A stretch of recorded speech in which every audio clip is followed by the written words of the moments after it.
नमस्ते. मी आलो आहे आपले प्रगतशील बागायतदार.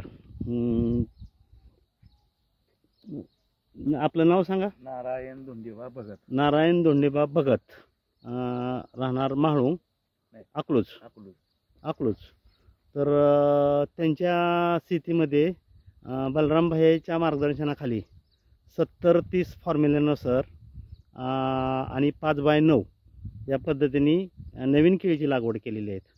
जर हे श्री नारायणराव भगत आहेत, यांना महाराष्ट्र शासनाचा जिल्हा परिषदेचा कृषी विभागाचा पुरस्कार मिळालेला होता. त्याचबरोबर VSIचा अकलूज कारखाना सहकार महर्षी शंकरराव मोहिते पाटील यांच्यातर्फे 2003 साली ऊस पिकामध्ये हायेस्ट उत्पादन घेतल्याबद्दल एक पुरस्कार मिळालेला होता.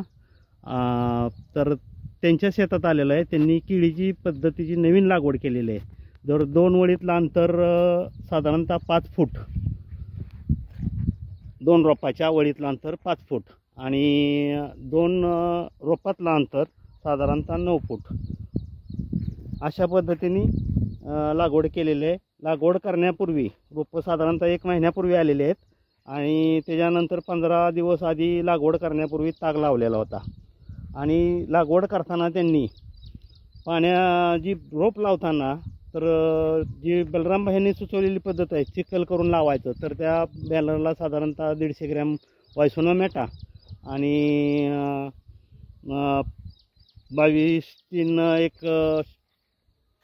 200 ग्रॅम असं टाकून लागवड केलेली आहे. तर रोपं पूर्णतः 100% एकही रोप न जाता ही लागवड पुरी झालेली आहे. तर कशी लागवड केली आपण सांगू शकता? लागवड तारीख आहे 10/4/24. लागवड करताना बलराम किसानचे जसे नियोजन आहे त्या पद्धतीनं रोप लावताना पहिल्यांदा खड्डा करून त्याच्यामध्ये 500 मिली अर्धा लिटर ड्रंचिंग पाणी सोडून चिखल करून रोप आपण लावलेला आहे. करून लावल्यामुळे एकही रोप मेलेलं नाही आणि रोपाची कुठल्याही प्रकारचा मुळाचा मुळकूज किंवा रोप जायचा प्रकार झालेला नाही आणि अतिशय उत्कृष्टपणे सगळी लागवड यशस्वी झालेली आहे. जी लागवड करताना तुमच्या मनात जरा साशंकता होती सुरुवातीला की बाबा ह्या पद्धतीने लागल्यानंतर आपल्याला रोपाचं ह्या टेम्परेचर आपल्याकडे ह्या वेळेस साधारणतः 42-43 टेम्परेचर होतं. लागवडीच्या अगोदर शंका येत होती, एप्रिलमध्ये आपण लागवड करतोय त्यामुळं मर रोगाचं प्रमाण जास्त होईल टेम्परेचरनं आणि रोपाची वय मर्यादा एकदम कमी होती. 2 पानावर 3 पानावर रोपं होती. इतकी लहान रोपं या टेम्परेचरला टिकणार नाही असा अंदाज होता. पण 2 गोष्टींमुळे रोपाची मर झालेली नाही. एक तागाचं नियोजन केल्यामुळं. तागाचं नियोजन किती दिवस आधी केलं? तागाचं नियोजन आपण 15 दिवस अगोदर ताग टाकलेला होता. साधारण 12 इंच उंची ताग आल्यानंतर रोप लावलेला आहे. दक्षिण आणि पश्चिम बाजूला ताग टाकून घेतला होता. रोप लावायच्या ठिकाणापासून 4-5 इंच बाहेर आणि नंतर रोप मार्किंग करून आपण त्या तागाच्या पश्चिम बाजूला खड्डा घेऊन त्यात पाणी 500 मिली टाकून चिखल करून त्यात रोप लावलेला आहे. ह्या पद्धतीमुळे आपलं एकही रोप गेलेलं नाही. आता अखेर रोपाची मर झालेली दिसून आली नाही. आता साधारणतः रोप लावून किती दिवस झाले? 15 दिवस झालेले आहे लागवड. आज तारीख आहे मला वाटतं 26/4. तर आपण 11 तारखेला साधारण रोप लागवड झालेली आहे. 15 दिवस झालेले आहे. 15 दिवस झाले. ते आपण बघू शकता रोपाची एकदम वाढ हेल्दी आहे. त्यामुळं कुठल्याही प्रकारचा चरका किंवा काय बसलेला नाही. त्या बलरामभाईच्या पद्धतीप्रमाणे 2 तागाच्या मध्ये किंवा 2 रोपाच्या मध्ये मका पण लावलेले आहे. कारण ही मका रानातलं टेम्परेचर मेंटेन करायला उपयोगी येते. त्यामुळं